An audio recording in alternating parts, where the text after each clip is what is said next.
नमस्कार मित्रों, कैसे हो आप सभी।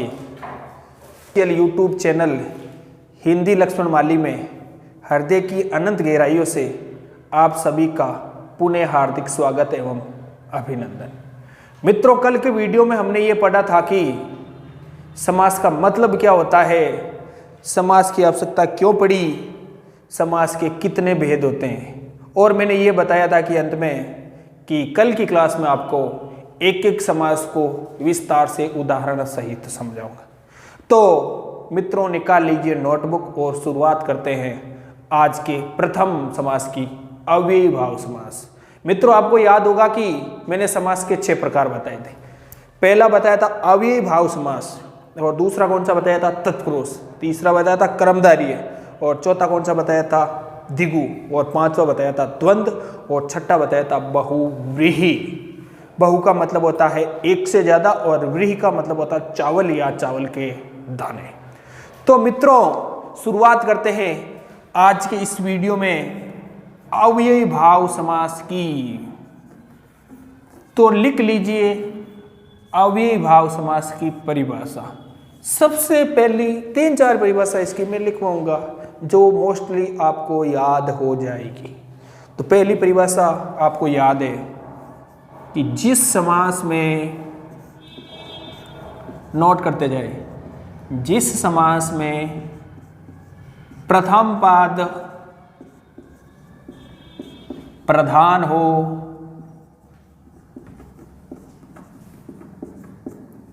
तथा दूसरा पद क्या हो, गौण हो, मतलब प्रधान नहीं हो, उसे अव्ययी भाव समास कहते हैं। मित्रों, मैंने बताया था अव्यय का टॉपिक अलग से आपके सिलेबस में नहीं है। 95% उपसर्ग हमेशा अव्यय ही होते हैं। तो आप इस समास की पहचान कैसे करोगे कि जिस समास में आपको उपसर्ग मिल जाए, 95% कंडीशन में कौन सा समास हो जाएगा, अव्ययी भाव। शब्द मैंने ये लिखवाया था, आपको यही मानकर चलना है कि अव्यय का मतलब ही उपसर्ग होता है। मैंने आपको ये भी बताया था, एक का मतलब होता नहीं और वे का मतलब होता खर्च। तो ऐसे शब्द जिसमें कोई खर्चा नहीं हो उसे कहते हैं अव्यय। परिभाषा भी नोट कर लो, अव्यय की आपके दिमाग में होनी चाहिए। परिभाषा अगर लिखो ऐसे शब्द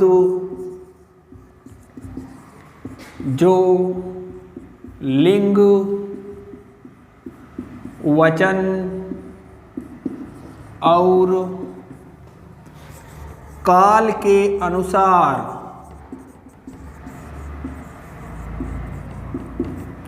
नहीं बदलते हैं,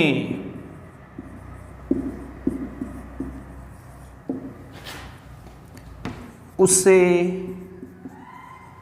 अव्यय कहते हैं।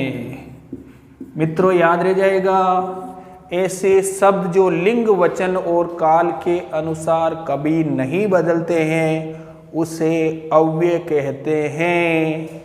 छोटा सा नोट डाल लीजिए।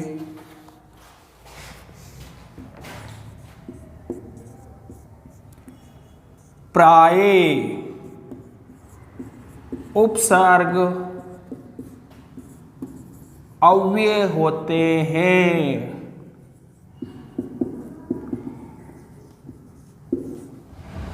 याद रह जाएगा। तो अव्ययी भाव समास की दूसरी परिभाषा लिख लीजिए। आपको एग्जाम में ऐसे भी दे सकता है। दूसरी परिभाषा लिखो, जिस समास में प्रथम पद अव्यय हो उसे अव्ययी भाव समास।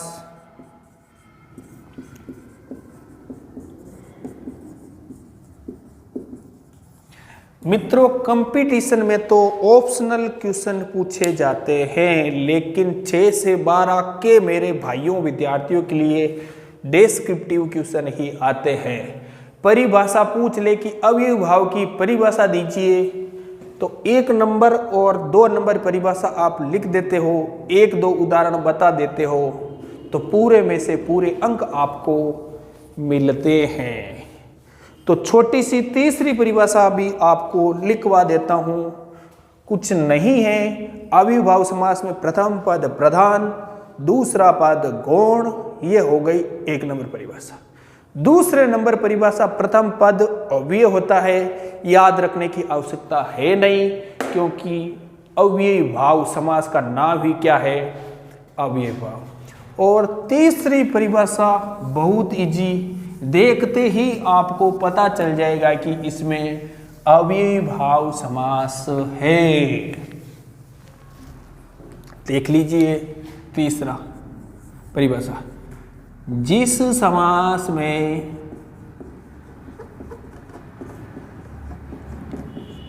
एक ही शब्द की आवृत्ति का मतलब होता है दोहराव या दोहरान होती है, एक ही शब्द की आवृत्ति होती है, उसे अव्ययी भाव समास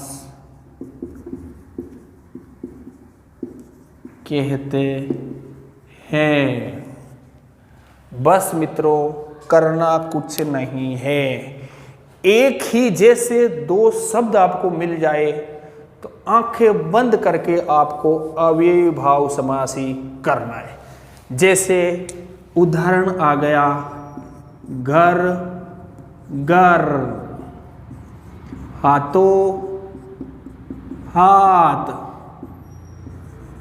फटा फट, धड़ा धड़, रातों रात, दिनों दिन। कुछ नहीं करना है मित्रों, सीधी सी शो ट्रिक अव्ययी भाव समास में। पहली ट्रिक, उपसर्ग मिल गया, समास कौन सा, अव्ययी भाव। दूसरी ट्रिक, सीधा सीधा एक ही शब्द की पुनरावृत्ति हो जाए, एक ही जैसे शब्द 2 बार आ गए तो समास कौन सा हो जाएगा, अव्ययी भाव।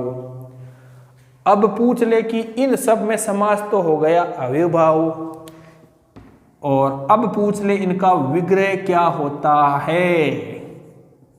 अब देखो, कई जने बोलता है कि मैं घर घर रोजाना अखबार बांटता हूं, इसका मतलब क्या हो गया, प्रत्येक घर, घर घर जाना मतलब प्रत्येक घर जाना, तो इसका विग्रह हो जाएगा। तो मित्रों, घर घर का हो जाएगा प्रत्येक घर। तो नोट कर लीजिए, घर घर का समास विग्रह,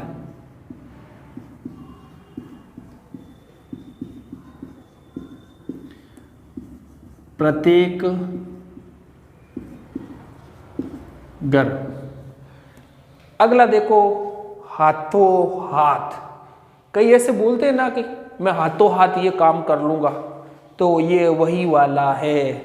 पूछ लिया कि हाथों हाथ का समास विग्रह क्या होगा, तब क्या लिखोगे,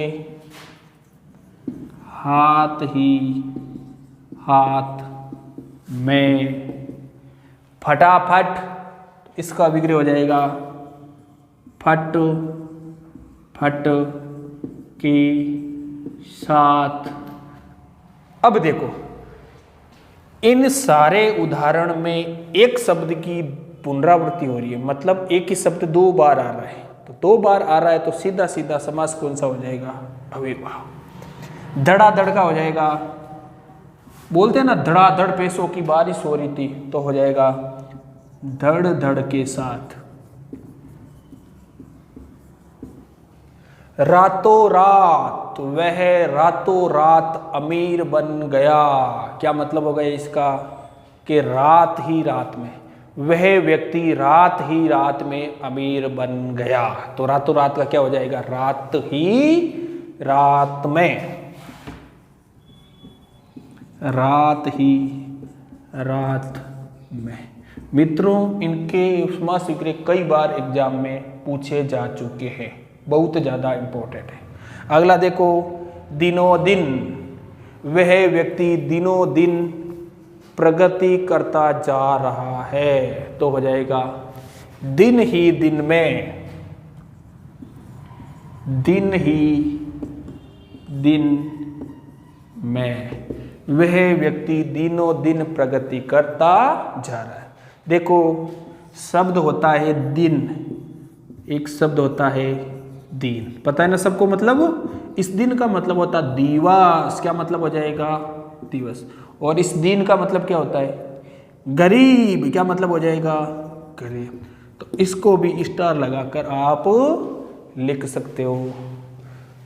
इसी प्रकार अपन ले लेते हैं बीचों बीच, तो इसका भी हो जाएगा ठीक बीच में। बोलते हैं ना, इसको आप बीचों बीच छेद कर दो, तो इसका मतलब हो जाएगा ठीक बीच में।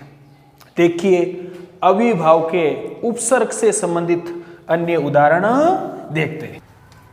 तो मित्रों, अब आपके सामने आया उपसर्ग वाले समास विग्रह।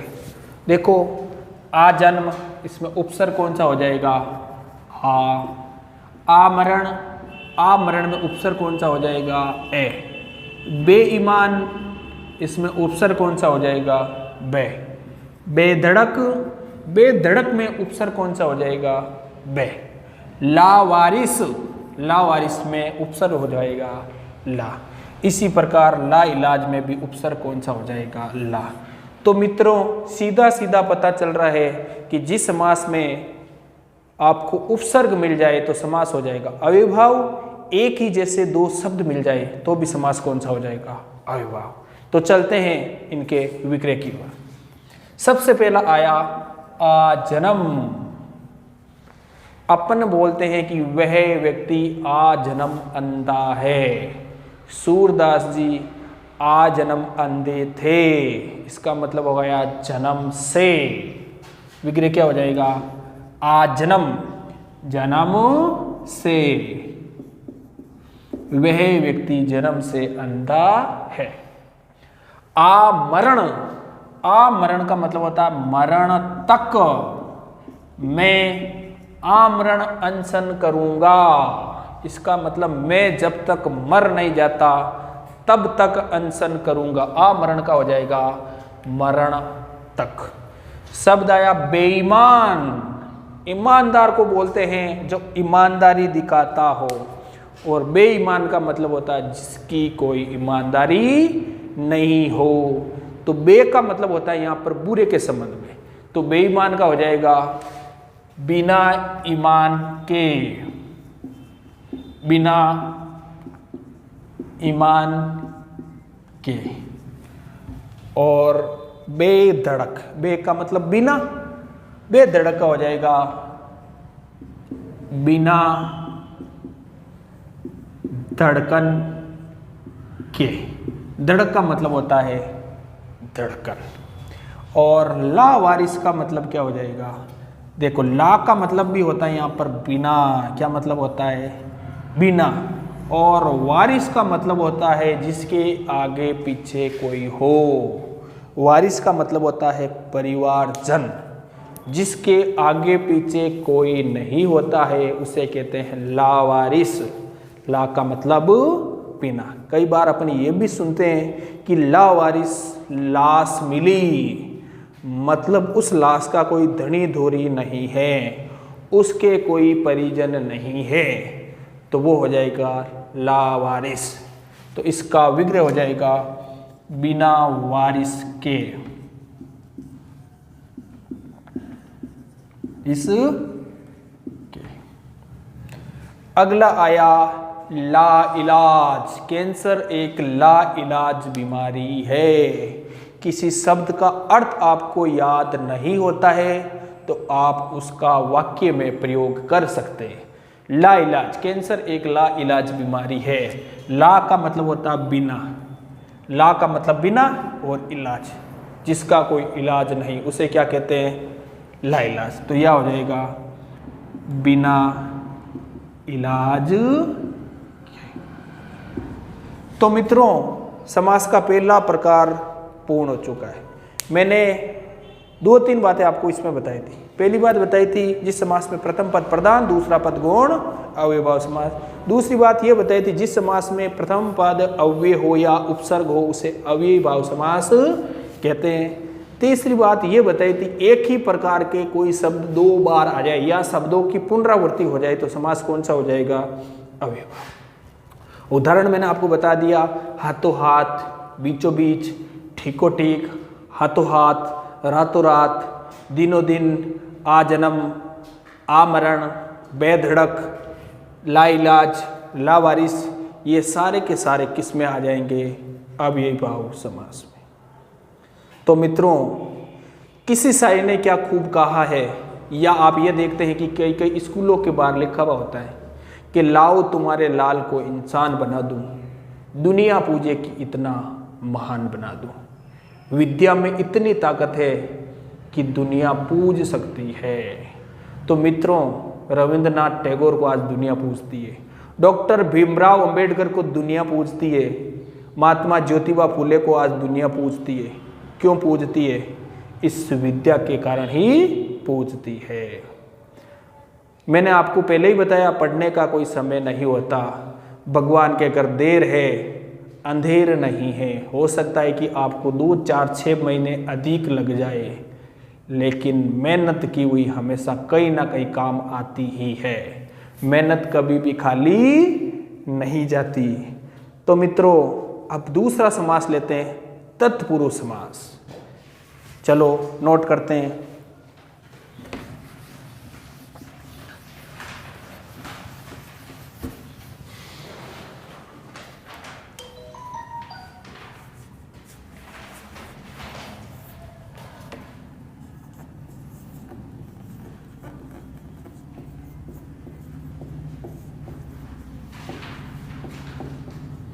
अब मित्रों, मैंने उस टेबल में बताया था कि तत्पुरुष समास में प्रथम पद गौण होता है और दूसरा पद क्या होता है? प्रधान। तो मित्रों, पहली परिभाषा तो आप यही लिख लीजिए कि जिस समास में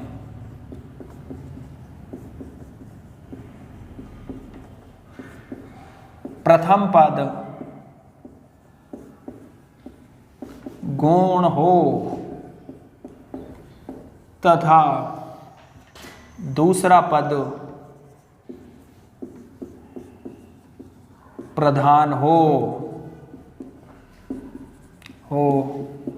उसे तत्पुरुष समास कहते हैं। तो मित्रों, मैंने यहां पर बताया कि दूसरा पद प्रधान हो, इसका मतलब ये हुआ कि वाक्य में दूसरे पद की क्या हो जाएगी? प्रधानता। पहला पद दूसरे पद के अकॉर्डिंग चलेगा, मतलब मुख्य या सर्वेसर्वा कौन होगा? द्वितीय पद। दूसरी परिभाषा ये लिख सकते हो, इस समास में, जिस समास में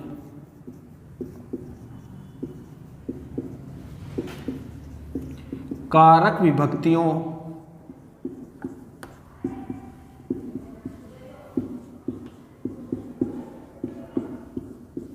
का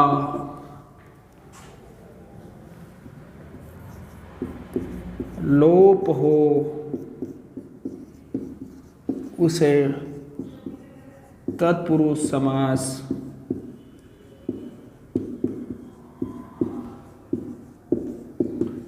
कहते हैं।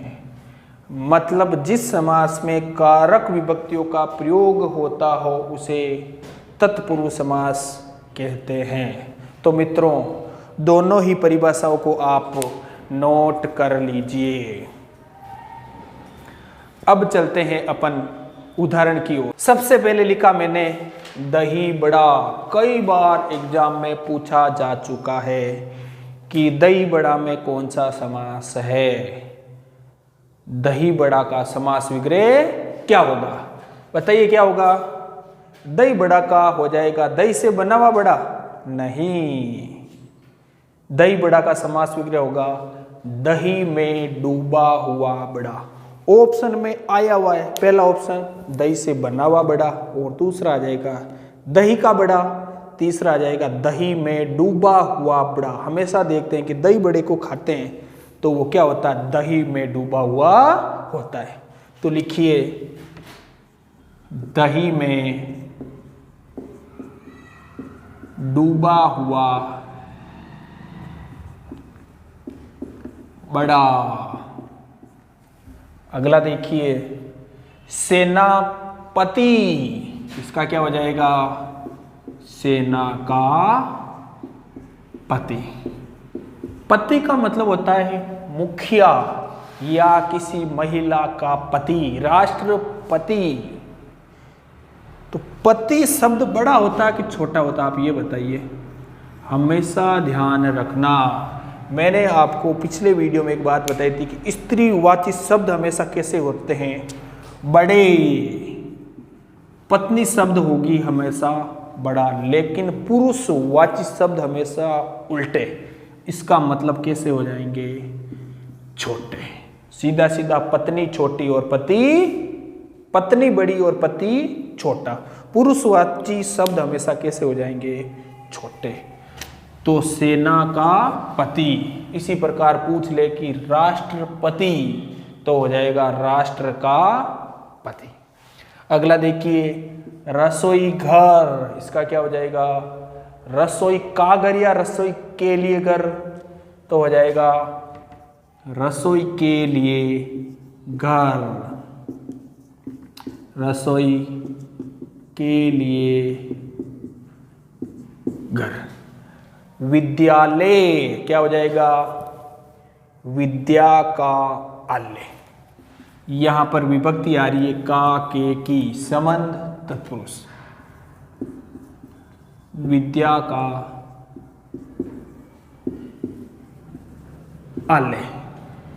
अब देखो आपको कोई पूछ ले कि विद्यालय में संधि कौन सी होगी, विद्यालय में संधि होगी स्वर संधि। अब स्वर संधि में कितने प्रकार होते हैं, 5। 5वें में पहला प्रकार हो जाएगा दीर्घ संधि। विद्यालय में पहला प्रकार हो जाएगा दीर्घ संधि। संधि विच्छेद क्या हो जाएगा, विद्याधन आलय। प्लस को क्या कहते हैं, धन। अब आया राजपुरुष, इसका समास विग्रह क्या हो जाएगा, राजा का पुरुष, राजा का पुरुष। अगला देखिए जेब कतरा, इसका क्या समास विग्रह होगा, बताइए। जेब कतरा का हो जाएगा जेब को कतरने वाला। क्या हो जाएगा, जेब को कतरने वाला। एक तो मैं बोलूं राम जेब को कतरने वाला व्यक्ति है, या दूसरा शॉर्ट में बोलूं राम जेब कतरा है। अगला देखिए गगनचुंबी, ऐसी इमारतें जो बहुत ज़्यादा ऊंचाई पर हो उसे बोलते हैं गगनचुंबी। गगन का मतलब होता है यहाँ पर आकाश। क्या मतलब होता है, आकाश। और चुंबी का मतलब चूमने वाली, मतलब ऐसी इमारतें जो आकाश को चूमती है या आकाश की ओर बढ़ती है, उससे आ जाएगा गगनचुंबी। इसका समास विग्रह हो जाएगा गगन, आकाश को चूमने वाली, चूमने वाली। अगला देखो बैलगाड़ी, मोस्ट इंपॉर्टेंट। बैलगाड़ी का समास विग्रह क्या होगा, बैलों की गाड़ी या बैल की गाड़ी। देखिए बैलगाड़ी का समास विग्रह हो जाएगा मोस्ट इंपॉर्टेंट, बैलों द्वारा खींची जाने वाली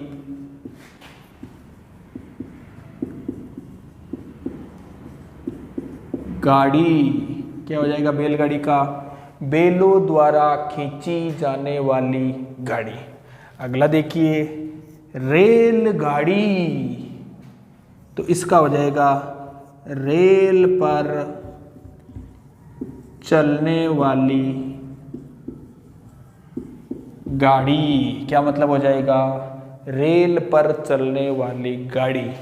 यहाँ पर रेल का मतलब पटरी भी होता है, पटरी पर चलने वाली गाड़ी। और बैलगाड़ी का बैलों द्वारा खींची जाने वाली गाड़ी। यहाँ पर आया मालगाड़ी, तो मालगाड़ी का क्या होगा बताइए? मालगाड़ी का हो जाएगा माल को लाने ले जाने वाली गाड़ी, या हो जाएगा माल का परिवहन करने वाली गाड़ी। बैलगाड़ी का हो जाएगा बैलों द्वारा खींची जाने वाली गाड़ी, और मालगाड़ी का माल का परिवहन करने वाली गाड़ी। समास कौन सा? तत्पुरुष। आगे देखिए मोस्ट इंपॉर्टेंट पकौड़ी। पकौड़ी का समास विग्रह क्या होगा? इंपॉर्टेंट, लिख लीजिए। पक्की हुई बड़ी, पक्की हुई बड़ी पकौड़ी। अब आया रसगुल्ला। रसगुल्ला का समास विग्रह क्या हो जाएगा बताइए? रस में डूबा हुआ गुल्ला, बिल्कुल सही है, लिख लो। रस में डूबा हुआ गुल्ला, गुल्ला बोलते हैं गोल चीज को। रस में डूबा हुआ गुल्ला, कौन सा समास? तत्पुरुष। तो मित्रों तत्पुरुष समास के हमने परिभाषा भी पढ़ ली और इसके उदाहरण भी पढ़ लिए। एक बार देखो, वापस रिपीट कर देते हैं। सबसे पहला है दही बड़ा। दही में डूबा हुआ बड़ा। सेनापति का सेना का पति। रसोई घर का हो जाएगा रसोई के लिए घर। विद्यालय का हो जाएगा विद्या का आलय। राजपुरुष का हो जाएगा राजा का पुरुष। जेब कतरा का क्या हो जाएगा? जेब को कतरने वाला। और गगनचुंबी का हो जाएगा गगन को चूमने वाली। बोलते हैं कई बार गगनचुंबी इमारतें। बैलगाड़ी का हो जाएगा बैलों द्वारा खींची जाने वाली गाड़ी। रेलगाड़ी का हो जाएगा रेल या पटरी पर चलने वाली गाड़ी। मालगाड़ी का हो जाएगा माल को लाने ले जाने या परिवहन करने वाली गाड़ी। पकौड़ी का हो जाएगा पक्की हुई बड़ी। और रसगुल्ला का हो जाएगा रस में डूबा हुआ गुल्ला। अब तीसरे समास की ओर बढ़ते हैं। तीसरा समास कौन सा हो जाएगा? कर्मधारय समास। चलो चलते हैं तीसरे समास की ओर। कर्मधारय समास नोट कीजिए।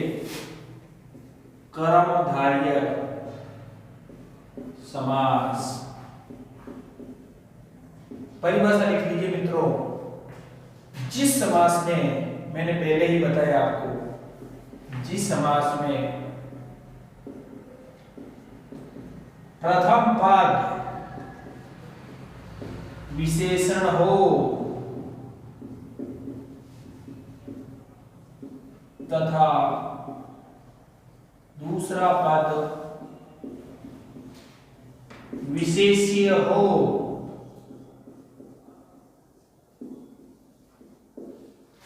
उसे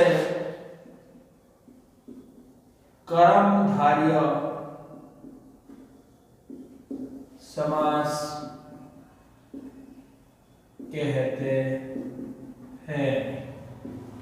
मित्रों नाम से ही पता चल रहा है कि कर्मधारय आदमी की पहचान कैसे बनती है? अपने कर्मों से। अपने देश के प्रधानमंत्री है नरेंद्र मोदी जी, उन्होंने अपनी पहचान कैसे बनाई? अपने कर्मों से। उसी प्रकार आदमी की विशेषताएं अपने कर्मों से बताई जाती है। कुछ अलग हटकर जो कोई काम करता है उसकी विशेषता बताई जाती है, वो होती है कर्मधारय समास में। मैंने परिभाषा में यह लिखवाया है कि जिस समास में प्रथम पद विशेषण हो तथा दूसरा पद हो विशेष्य या पहला पद विशेष्य हो सकता है, दूसरा पद विशेषण हो सकता है, या उपमेय या उपमान हो सकता है, उसे कर्मधारय समास कहते हैं। केवल और केवल आपको यही ध्यान रखना है, इसमें किसी व्यक्ति विशेष या संज्ञा की हमेशा क्या बताई जाती है, विशेषता। क्या बताई जाती है, विशेषता। विशेषण की परिभाषा लेवे तो भी यही बनती है, जिन शब्दों से संज्ञा या सर्वनाम की विशेषता बताई जाती है उसे क्या कहते हैं, विशेषण। करना कुछ नहीं है, उदाहरण में काम केवल आपको यही देखना है कि किसी आदमी की विशेषता बताई जा रही है या नहीं। यदि विशेषता बताई जा रही है, किसी संज्ञा की विशेषता बताई जा रही है, तो 100% शुद्ध रूप से कर्मधारय समास ही होगा। देखिए उदाहरण देखते हैं, बहुत ही आसान उदाहरण जो अपन शुरू से ही पढ़ते आ रहे हैं। महात्मा, महापुरुष। अब देखिए ये टॉपिक अभी क्लियर कर देता हूं कि विशेषण क्या होता है और विशेष्य क्या होता है। अब अपन रोज ये बोलते हैं कि वह तो महात्मा है। अरे महात्मा का मतलब क्या होता है, महान है जो आत्मा। क्या हो जाएगा, अब इसकी परिभाषा समास में देखो, महान है जिसकी आत्मा। अब देखो इस आत्मा की विशेषता क्या बताई जा रही है कि वह महान है, तो महान शब्द यहां हो जाएगा विशेषण। क्या हो जाएगा, विशेषण। जब किसी संज्ञा की, आदमी की, वस्तु की विशेषता बताई जाती है उसे विशेषण कहते हैं। और जिस व्यक्ति या संज्ञा की परिभाषा बताई जाती है उसे विशेष्य कहते हैं। अरे ये आत्मा महान है, महान जो विशेषता ये किसकी है, आत्मा की, इसे कहते हैं हमेशा विशेष्य। किसकी विशेषता बताई जा रही है, विशेष्य की। जो शब्द विशेषता के रूप में प्रयोग होता है वो हो जाएगा विशेषण। याद रह जाएगा। इसी प्रकार देखिए महापुरुष। अब महापुरुष का क्या करोगे, राम महापुरुष है, इसका मतलब उस पुरुष में महानता के लक्षण है, तो इसका विग्रह हो जाएगा महान है जो पुरुष। अब आप मुझे इसमें बताइए कि विशेषण क्या है और विशेष्य क्या है। परिभाषा से आपको पता चल रहा है कि जिस समास में विशेषण विशेष्य आता हो उसे कौन सा समास कहते हैं, कर्मधारय समास। अब देखो महानता किसकी बताई जा रही है, पुरुष की, तो महान शब्द हो जाएगा यहाँ पर विशेषण। क्या हो जाएगा, विशेषण। और पुरुष क्या हो जाएगा, विशेष्य। किसकी विशेषता बताई जा रही है, पुरुष की, क्या हो जाएगा, महापुरुष। आगे देखिए उदाहरण एक और देख लीजिए। अब देखो अपन ये बोलते हैं सीता तो गाय है। अब आप मुझे बताइए इसका मतलब क्या हुआ, क्या सीता वास्तव में गाय है? इसका मतलब तो ये हुआ कि सीता जानवर है, नहीं। इस वाक्य का मतलब हुआ सीता तो गाय है, इसका मतलब हुआ कि सीता बोली वाली है, सीधी है।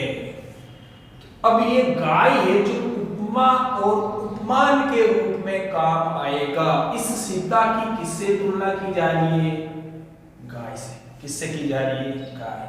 मतलब इस सीता की विशेषता गाय की विशेषता के अकॉर्डिंग बताई गई है कि सीता सीधी सादी लड़की और सीता क्या है, गाय। तो शब्दों की जो विशेषता बताई उसे विशेषण, और जो विशेषता जिसकी बताई जाए वो क्या हो जाएगा, विशेष्य। कोई डाउट?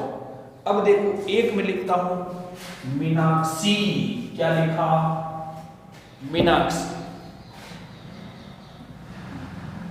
क्या मतलब होता है मीनाक्षी का, बताइए। अब देखो मुझे इसका मतलब याद नहीं आ रहा है, मुझे थोड़ी बात संधि आती होगी या किसी भी तरह से मैं इसका कर लूंगा संधि विच्छेद। इसका हो जाएगा मीन धन अक्षी। इस चीज को आप विशेष नोट करना, मीनाक्षी। मीन तो हो जाएगा अलग, लेकिन अक्षी में ई की मात्रा हमेशा छोटी ही आएगी। क्या आएगी, छोटी। इस मीन का मतलब होता है मछली। क्या मतलब होता है, मीन, मछली, सफरी, पाडोल, ये सारे के सारे किसके पर्यायवाची है, मछली के। और इस अक्षी का मतलब होता है आंख। क्या मतलब होता है, देखो इससे संबंधित 2-3 वर्ड देखो। एक शब्द आता है अक्ष, संधि को देखो अक्ष। एक शब्द आता है अक्षी और तीसरा शब्द आता है अक्षी। क्या मतलब होता है, मोस्ट इंपोर्टेंट करके स्टार लगाकर लिख लीजिए, कई बार एग्जाम में पूछा जा चुका है। अक्ष का मतलब होता है दूरी, या मतलब हो जाएगा केंद्र बिंदु। क्या मतलब हो जाएगा, ये हो गया वृत्त। बीचों बीच केंद्र बिंदु को बोलते हैं अक्ष। क्या बोलते हैं, अक्ष। मान लो ये हो साइकिल, क्या हो, साइकिल, तो बीचों बीच वाले को क्या बोलते हैं, इस पूरी को दूरी। केंद्र बिंदु को बोलते हैं अक्ष। इस अक्षी का मतलब हो जाएगा आंख। क्या मतलब हो जाएगा, आंख। और अक्षी की मात्रा यदि बड़ी हो, ई की मात्रा बड़ी हो, तो इसका मतलब हो जाएगा आंख वाली। अब बताइए मित्रों मुझे, मीनाक्षी, मीन का मतलब मछली और अक्षी का मतलब आंख, तो इसका मतलब क्या हुआ, सीधा सीधा मतलब हो जाएगा मछली के समान आंखों वाली। मतलब किसी की तुलना मछली की आंखों से की जाती है, तो वो हो जाएगा मीनाक्षी। मान लो किसी की आंखें सुंदर हो, तो उसकी तुलना मछली से की जाए, तो क्या हो जाएगा, मीनाक्षी। और यहाँ पर विशेषता बताई जा रही है, उपमा बताई जा रही है, तो कौन सा समास हो जाएगा, कर्मधारय। आगे देखिए, तो देखिए कर्मधारय के उदाहरण। सबसे पहला लिखा है नीलाकाश, दूसरा लिखा सुलोचना, तीसरा लिखा मृग नयनी, और सज्जन और सत्पुरुष। देखिए नीलाकाश, यहां पर नील धन आकाश, नीला है जो आकाश, मतलब इसमें आकाश की विशेषता क्या बताई जा रही है कि आकाश कैसा है, नीला। मैंने शुरू में ही बताया था, जब किसी की विशेषता बताई जाए, किसी के कर्म बताए जाए, तो कर्मधारय समास। सुलोचना, सुलोचना का मतलब हो जाएगा, सु का मतलब होता है अच्छा। क्या मतलब होता है, अच्छा। अपन बोलते हैं सुलेख, क्या बोलते हैं, सुलेख। सु का मतलब अच्छा, लेख का मतलब लेखन, तो सुलोचना का मतलब हो जाएगा अच्छा या अच्छी है जो। लोचन, लोचन किसका पर्यायवाची, आंख का पर्यायवाची। किसका पर्यायवाची, दृग नयनी लोचन, आंख, ये सारे के सारे पर्यायवाची रहेंगे। अगला देखो मृग नयनी, नयन किसका पर्यायवाची है, आंख, और मृग होता है हिरण का पर्यायवाची, तो यह हो जाएगा हिरण की तरह, हिरण की तरह आंखों वाली। अगला देखिए सज्जन, सज्जन का मतलब होता है अच्छा आदमी। अब देखो सज्जन में संधि हो जाएगी व्यंजन संधि। कौन सी संधि हो जाएगी, व्यंजन संधि। संधि विच्छेद करें तो हो जाएगा सत प्लस जन, जन का मतलब होता है आदमी, क्या मतलब होता है आदमी। और सत का मतलब होता है अच्छा, क्या मतलब होता है अच्छा, बोलते हैं सतवाणी, अच्छी वाणी। सत का मतलब अच्छा, जन का मतलब आदमी। अब इसमें क्या किया, आदमी की ही विशेषता बता दी, तो क्या हो गया, सत या अच्छा है जो जन, सत या अच्छा है जो जन, जन का मतलब हो जाएगा आदमी। मैं लिखूं दुर्जन, दुर का मतलब होता बुरा, जन का मतलब आदमी। बुरा है जो आदमी वो हो जाएगा दुर्जन। कौन से समास का उदाहरण हो जाएगा, कर्मधारय समास, दूर हो जाएगी उसकी विशेषता। अगला देखो सत्पुरुष, सत का भी मतलब अच्छा, पुरुष का भी मतलब आदमी। तो सत्पुरुष का क्या मतलब हो जाएगा, सत है जो पुरुष, सत हो जाएगा विशेषण और पुरुष क्या हो जाएगी विशेष्य। तो मित्रों आज तक की क्लास में किसी को कोई डाउट, मेरे ख्याल से किसी भी प्रकार का डाउट नहीं होना चाहिए। आज अपन ने अविभाव समास पढ़ा, उसकी परिभाषाएं देखी, तत्पुरुष समास पढ़ा, उसकी परिभाषा देखी, उदाहरण देखे, कर्मधारय को भी उदाहरण सहित देखा। तो मित्रों एक बार मेरा निवेदन यही रहेगा कि इस वीडियो को देखने के बाद कॉपी में नोट करें और उस नोट की हुई आपकी स्टडी मटेरियल को आप पुनः याद करें एवं पढ़ें।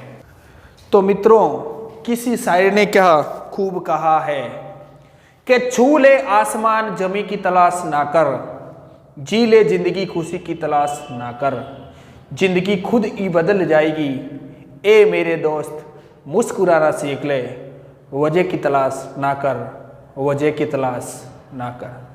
तो मित्रों आज के इस वीडियो में बस इतना ही। कल अपन पढ़ेंगे जो अपना चौथा समास है द्विगु समास, पांचवा द्वंद्व समास और छठा बहुव्रीहि समास, और इसके बारे में अभ्यास भी हम करेंगे। तो मित्रों कैसा लगा ये मेरा वीडियो कमेंट करके ज़रूर बताएं। इस वीडियो को ज़्यादा से ज़्यादा शेयर करें और यदि आपने इस चैनल को सब्सक्राइब नहीं किया है तो इस चैनल को सब्सक्राइब करें। मैं आपको यकीन दिलाता हूँ कि इस चैनल के माध्यम से आपको हिंदी का संपूर्ण सिलेबस मैं आपको करवाऊंगा। तब तक के लिए धन्यवाद, नमस्कार, जय हिंद।